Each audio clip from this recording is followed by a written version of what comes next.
আরজিকর হাসপাতালে চিকিৎসককে ধর্ষণ ও খুনের ঘটনায় সিবিআই এর জিজ্ঞাসাবাদ। আরজিকর হাসপাতালের চেস্ট বিভাগে 4 জন পোস্ট গ্রাজুয়েট ট্রেনিং বয়ান নেওয়া হচ্ছে আজ।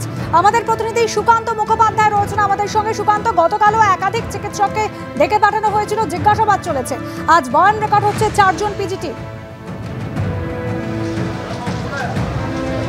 একেবারে দেখো, গতকালকে প্রায় 8 জনকে সিবিআই তরফে জিজ্ঞাসাবাদ করা হয়েছিল এবং আজকে ঠিক 10টা বাজতে না বাজতেই আরজিকর হাসপাতালের 4 জন পিজিটি ডাক্তার তাদেরকে কিন্তু ডাকা হয়েছে এবং এই মুহূর্তে তাদের কিন্তু বয়ান নেওয়ার পর্ব আর কিছুক্ষণের মধ্যেই শুরু হবে।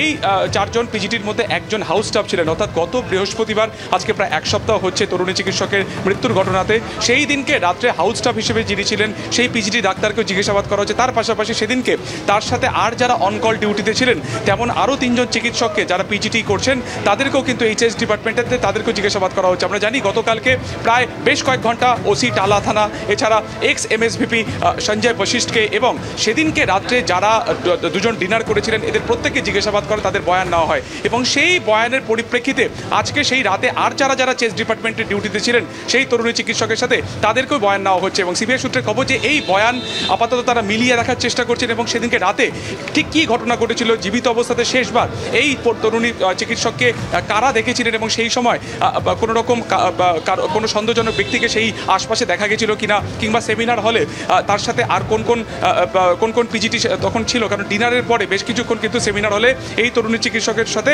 আরও 2 জন ডাক্তার ছিলেন, ফলত সেই তাদেরকে জিজ্ঞাসাবাদ করা হচ্ছে। অর্থাৎ এক কথায় সেদিনকে ঠিক 2টোর পর থেকে একেবারে ভোর পর্যন্ত ঠিক কী ঘটনাবলী হয়েছে সেটাকে তারা কিন্তু সাজানোর চেষ্টা করছেন। আমরা জানি যে ইতিমধ্যে 3 দিন সিবিআই তদন্ত হাতে এসেছে সিবিআইয়ের হাতে। এর মধ্যে গতকালকে দ্বিতীয় দফাতে আরজিকর হাসপাতালে সিবিআই আধিকারিকেরা গেছিলেন এবং গত পরশুদিনকে রাত্রে যে হারে ভাঙচুর করা হয়েছে সেক্ষেত্রে দাঁড়িয়ে প্লেস অফ অকারেন্স বা সেমিনার হল ইনট্যাক্ট রয়েছে কিনা সেটা জানতে সন্ধ্যা 7:30 পরে সিবিআই এর আধিকারিকেরা তারা ঘটনাস্থলে যান এবং তারপর সেখান থেকে তারা বেরিয়ে যান এবং এই গোটা পরিস্থিতিকে কার্যত বোঝার জন্য একের পর এক পিজিটি ডিপার্টমেন্টের যারা চিকিৎসক রয়েছেন, পড়ুয়া চিকিৎসক রয়েছেন, তাদেরকে ডাকা হচ্ছে, তাদের প্রত্যেকের বয়ান নেওয়ার পর্ব চলছে এবং আজকের কিছুক্ষণের মধ্যে তোমাকে একবার সরাসরি দেখানোর চেষ্টা করব যে প্রস্তুতি একদম তুঙ্গে।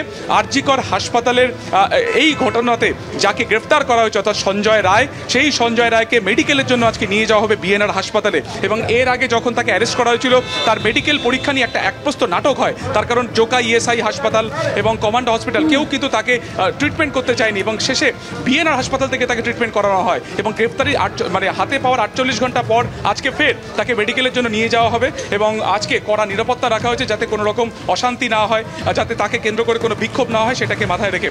এবং সব মিলিয়ে আবার একবার বলবো যে তোমাকে 4 জন পিজিটি ডাক্তার এই যে যারা বেরিয়ে আসেন আজকে না কিছু বলা যাবে না। ওরে বাবা না, যারা পিজিটি ছিলেন, হাউস স্টাফ যারা ছিলেন তারা কিন্তু ইতিমধ্যে বেরিয়েও গেছে, অর্থাৎ তাহলে কি তাদের বয়ান নেওয়া হয়নি? তারা একের পর এক কিন্তু তারা বেরিয়ে যাচ্ছেন।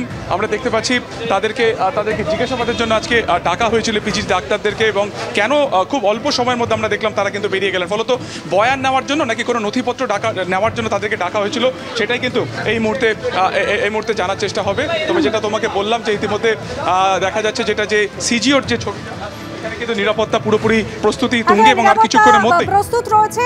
আপনাদের জানিয়ে রাখি যে 4 জনকে ডাকা হয়েছিল, 4 জন চিকিৎসককে, তারা ইতিমধ্যে বেরিয়ে গিয়েছেন। ধন্যবাদ সুকান্ত।